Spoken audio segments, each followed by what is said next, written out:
Meu nome profissional é Marlene Crespo. O meu nome de nascimento é Marlene Perlingeiro Crespo.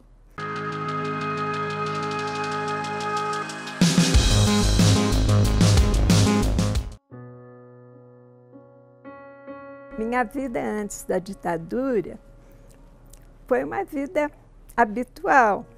Eu me formei em letras, depois vi que o meu caminho não era esse, era o caminho artístico. Comecei a desenhar, fiquei animada, mas sempre trabalhando para me sustentar. E naquele tempo, como agora, a questão da venda de obras do artista é uma questão muito relativa. Depende dele ser um bom artista, naturalmente, mas depende de cursos no estrangeiro, contatos quentes na mídia, é complicado. Então, eu sempre comecei, acho que das primeiras vezes, eu consegui de saída entrar na Bienal. Aí fiquei animada, né?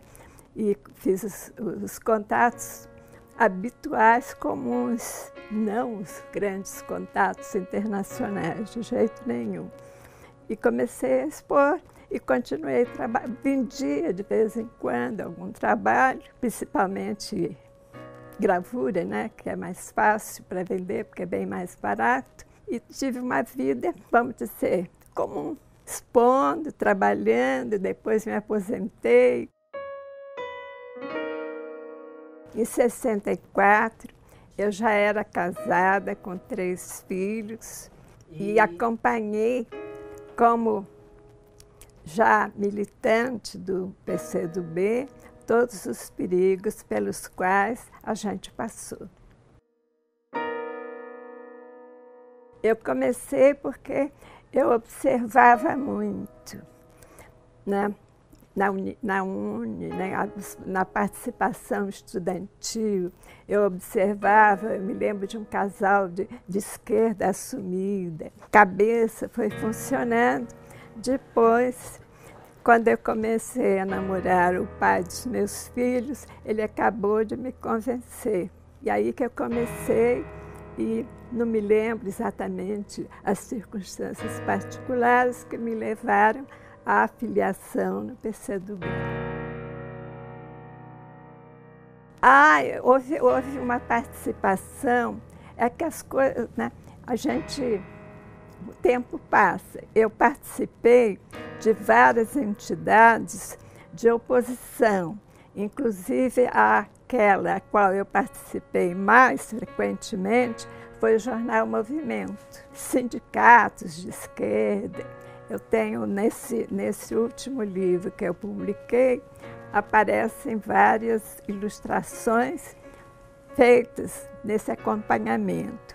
Às vezes a gente recebia, às vezes a gente trabalhava graciosamente, com muito orgulho, para essas entidades.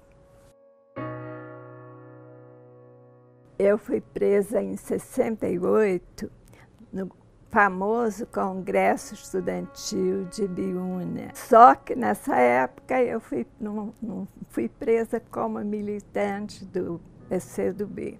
Eu fui presa como participante, de modo que depois que foram presos os dirigentes, nós ficamos presos uns 2 dias e fomos liberados. A segunda vez não chegou a ser uma prisão, apenas uma detenção. Eu participei de agora não me lembro, uma missa política. Na saída da missa, eu fui presa em companhia de um colega, que era estudante de arte e tinha amizade com ele. Eu penso que ele dormiu na prisão, mas a mim me liberaram antes. Voltei para casa, tinha os papéis, consegui sair, havia um regato e eu joguei tudo lá, porque fiquei com medo que viesse me prender de novo, mas nada aconteceu. A terceira prisão foi em 73. Essa prisão foi a prisão, porque aconteceu de tudo. Houve uma razão circunstancial que agora não recordo, em que houve muitas prisões. No PCdoB houve numerosas prisões. Eu fui presa, inclusive a minha prisão não se deu em São Paulo. Eu tinha viajado para minha terra natal, Campos dos Goytacazes, no estado do Rio, por razões de herança, não tinham nada a ver com política. E lá eles me prenderam. Daí fui transportada aqui para São Paulo, passei pelo Rio umas 2 noites, não perguntaram muita coisa. Aí fiquei na UBAN, a famosa Operação Bandeirantes, onde me interrogaram e me torturaram. Eu passei por só uma... Aqui, isso eu digo, modéstia à parte, vamos, que nada eles queriam de mim, eles sabiam, eles eram tão bem informados, que sabiam que eu pertencia ao PCdoB, mas não tinha tempo, né, de fazer muita coisa. Então, eles queriam o endereço de um companheiro que eu tinha, acho que por acaso, tinha o endereço certinho dele. E eu não dei esse endereço. Daí eu fui torturada por uma sessão de tortura com choque. Nessa sessão, cada pessoa tem a sua resistência. A minha foi só essa vez. Eu fiquei muito mal e não me deixaram morrer. Me mandaram para o pronto-socorro, fiquei uns 4 dias, me recuperei. Depois fui presa de novo, mas não me torturaram. E acabaram desistindo.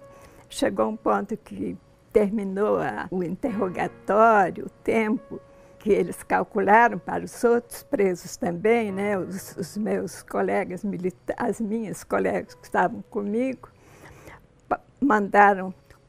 transferiram para outra prisão e eu fui libertada. Mas fiquei com medo, né?